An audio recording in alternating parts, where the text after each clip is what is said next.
قربان جاؤں زمانہ سارا سو جاتا لیکن آمنہ کے لال مصلی بچھا لیتے.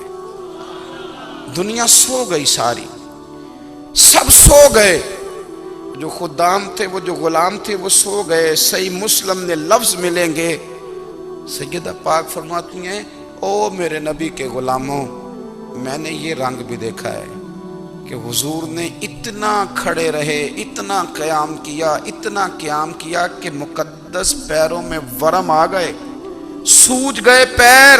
اور ساری رات ہی حضور نے نماز پڑھی اور ایک ہی آیت بار بار دہرائی. مسجد نبوی میں بلال حبشی نے فجر کی اذان دے دی اور حضور ابھی مصلی پہ تھے. کریم فارغ ہوئے، میں نے عرض کی یا رسول اللہ صلی اللہ علیہ وسلم، آپ کے تو صدقے اللہ اگلے پچھلوں کے گناہ معاف کرے گا. تو حضور نے فرمایا عائشہ تم نے گنوایا ہے نا میرے اللہ کی مجھ پر کتنی رحمت ہے. افلا اکون عبدا شکورا، فرمایا اگر اس نے اتنی نعمتیں دی ہیں تو کیا میں اس کا شکر گزار بندہ نہ بنوں؟ میں شکر گزار بندہ نہ بنوں اس کا؟ پھر اگر اتنی نعمتیں اس نے دی ہیں، مجھے اتنا نوازا ہے، تو پھر میں اس کے سامنے سجدے نہ کروں؟ او میرے بھائی، بڑے قابل فخر لوگ ہیں ہم کہ ہم نبی پاک کے غلام ہیں. ہم قابل فخر ہیں کہ نبی کریم کے غلام ہیں. کیا کبھی اس غلامی کے شکرانے میں بھی 2 نفل پڑھے کہ یا اللہ تیرا شکر ہے تو نے ہمیں حضور کا غلام بنایا ہے؟ یاد رکھیں کہ اپنی روحانی زندگی کو آباد کریں، استغفار پڑھیں، تسبیحات کریں. حضرت عبداللہ ابن عمر کو نبی پاک نے فرمایا تھا راجل صالح، یہ نیک بندہ ہے، یہ متقی آدمی. حضرت عبداللہ ابن عمر رضی اللہ تعالیٰ عنہ سیدنا فاروق اعظم رضی اللہ تعالیٰ عنہ کے صاحبزادے ہیں اور ان کی ہمشیرہ سیدہ حفصہ رضی اللہ تعالیٰ عنہ حضور کی زوجہ محترمہ. ایک دن اپنی ہمشیرہ سے کہنے لگے کہ نبی کریم صلی اللہ تعالیٰ علیہ وسلم گھر میں آئے نا، اور اگر حضور غم امت میں پریشان نہ ہوں، طبیعت کو حشاش بشاش دیکھو، تو ذرا پوچھنا تو صحیح حضور کا میرے بارے میں کیا خیال ہے.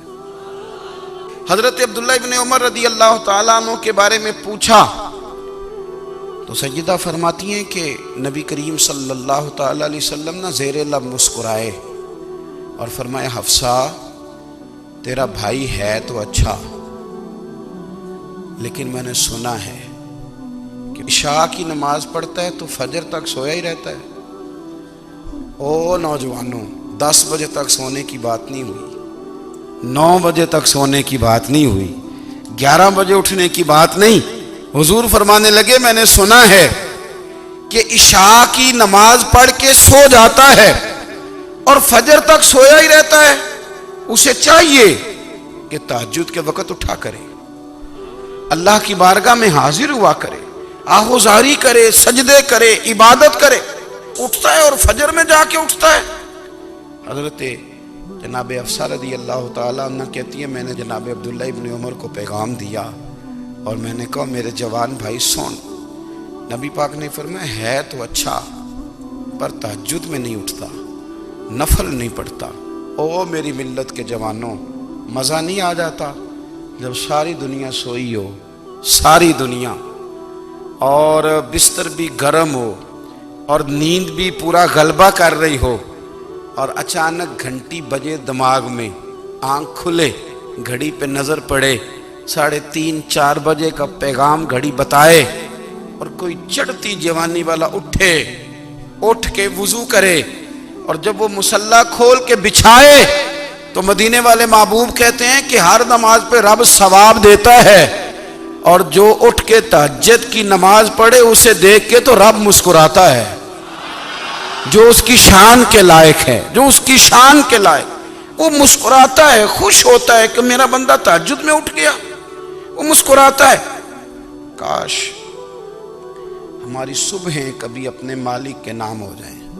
رسول کائنات نے فرمایا، رب کریم فرماتا ہے جب میرا بندہ ہاتھ اٹھاتا ہے نا تو مجھے حیا آتی ہے کہ میں خالی کیسے لوٹا دوں اس کے.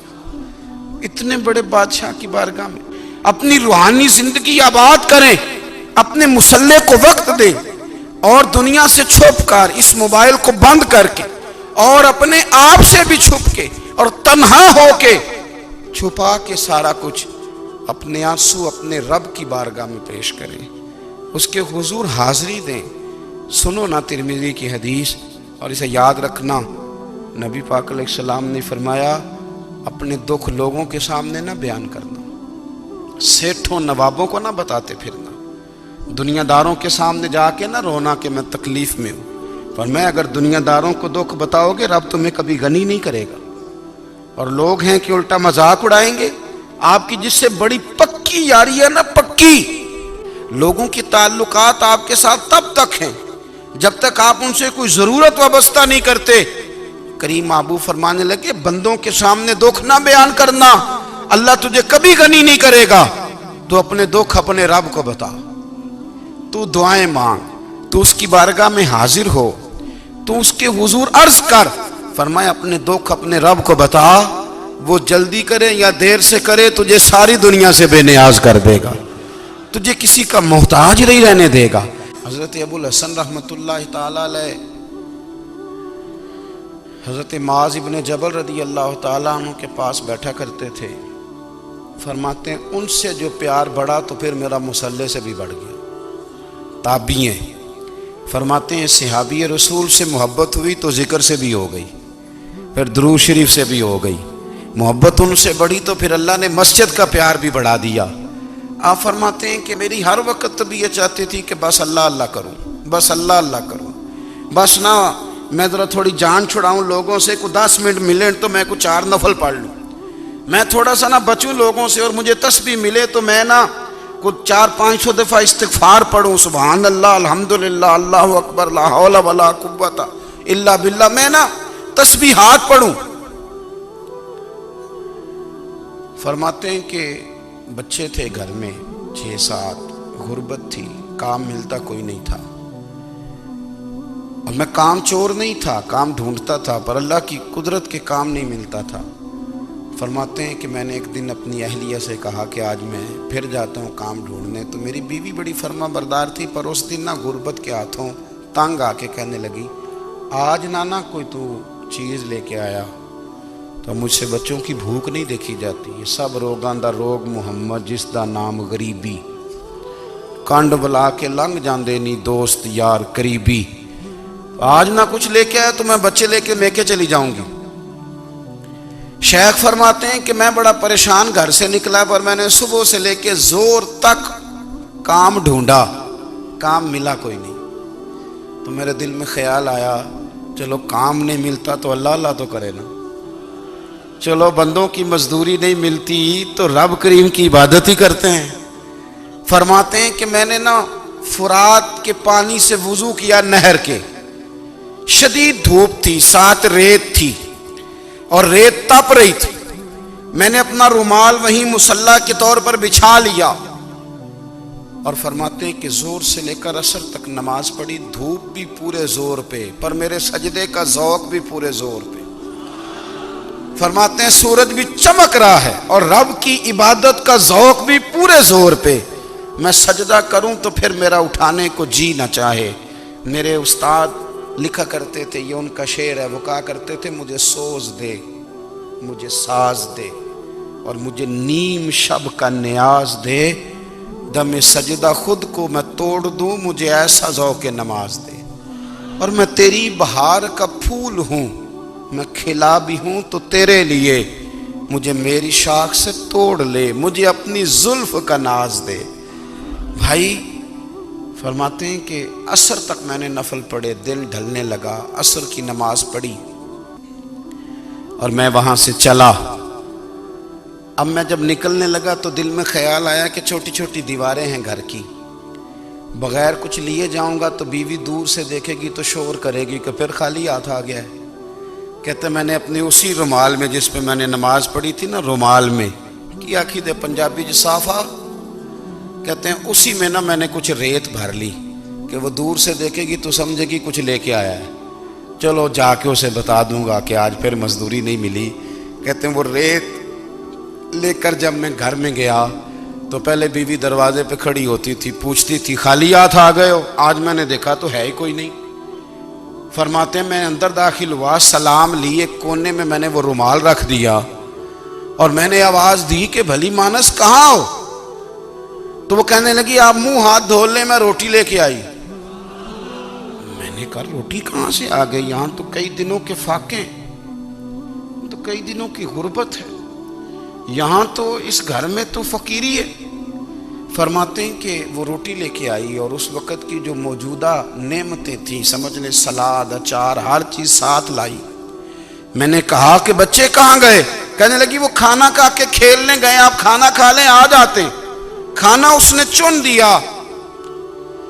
میں نے حیرت انگیز لہجے میں ساری نعمتیں اپنے دسترخوان پہ دیکھ کر کے بیوی سے پوچھا یہ کہاں سے آیا کھانا؟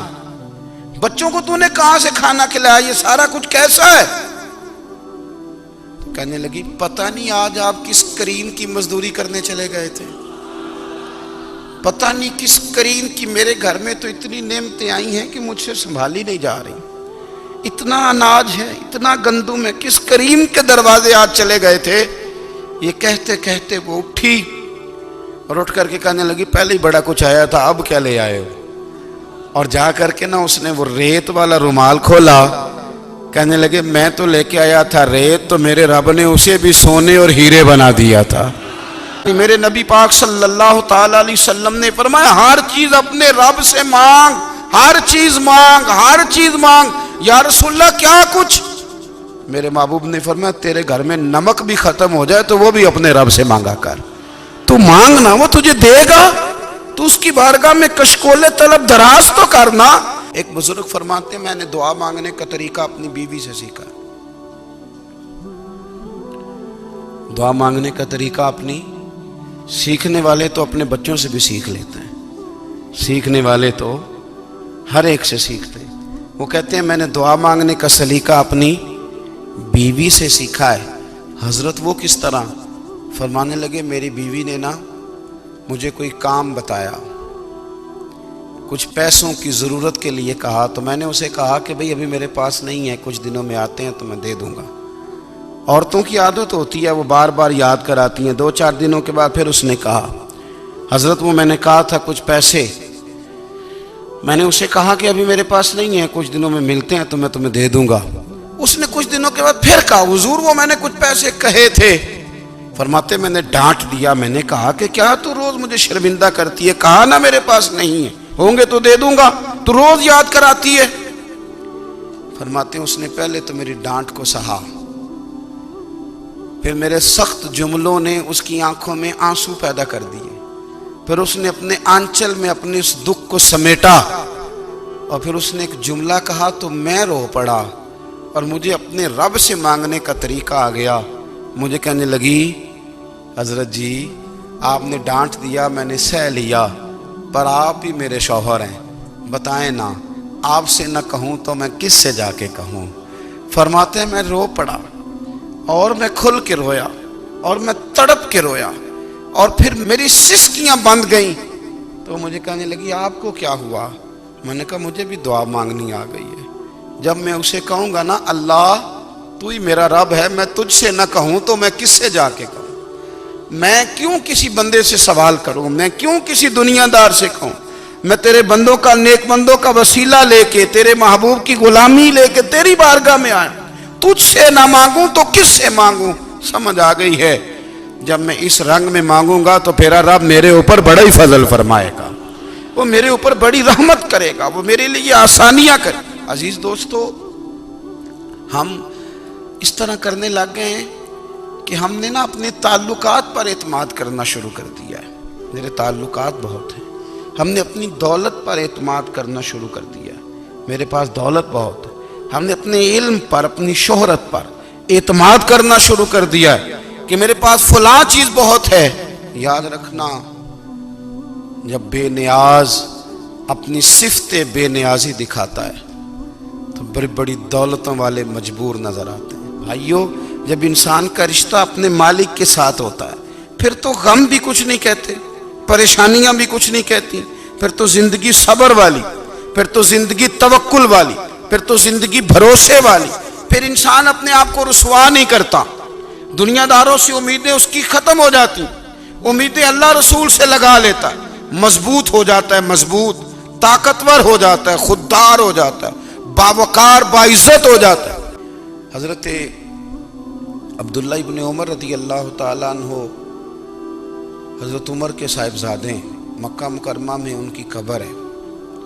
میں نے جب انہیں پڑھا تو مجھے ان سے بڑا پیار ہو گیا،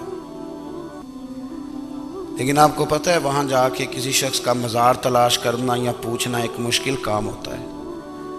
تو ایک دفعہ میں مکہ شریف میں حاضر تھا، تو ایک گاڑی والا ڈرائیور مجھے کہنے لگا کہ مولانا میں آپ کو جانتا ہوں، مجھے آپ سے محبت ہے، ایک بات بتاؤں آپ کو؟ میں نے کہا بتاؤ۔ کہنے لگے حضرت عبداللہ ابن عمر کی قبر دیکھنی ہے۔ میں نے کہا یہ تو نہیں کہہ رہا، یہ کسی نے بندوبست کرایا ہے، یہ اللہ نے تیرے دل میں بات ڈالی ہے، یہ ہو گیا، تو لے چل مجھے۔ حضرت بہلول دانا رحمۃ اللہ علیہ بیٹھے تھے، تو ہارون رشید حج کر کے آ رہا تھا، تو رستے میں حضرت شیخ سے ملاقات ہو گئی، تو السلام علیکم کے بعد کہنے لگا حضور کوئی حکم ہو تو بتائیے گا۔ تو حضرت بہلول دانا فرمانے لگے تیرا رب کون ہے؟ اس نے کہا اللہ۔ تو فرمایا میرا کون ہے؟ کہا اللہ۔ فرمانے لگے تو بڑا ہی بیوقوف ہے، کیا تو یہ سمجھتا ہے کہ رب ہارون رشید کو تو دے گا اور بہلول دانا کو بھول جائے گا؟ تیرا بھی وہی رب ہے، میرا بھی وہی رب ہے۔ اس نے اگر تجھے دے کے آزمایا ہے تو ہو سکتا ہے مجھے نہ دے کے آزما رہا ہو۔ جب اس کی حکمت کے تقاضے ہوں گے تو عطا کرے گا اور دے گا، تو جا اپنا کام کر۔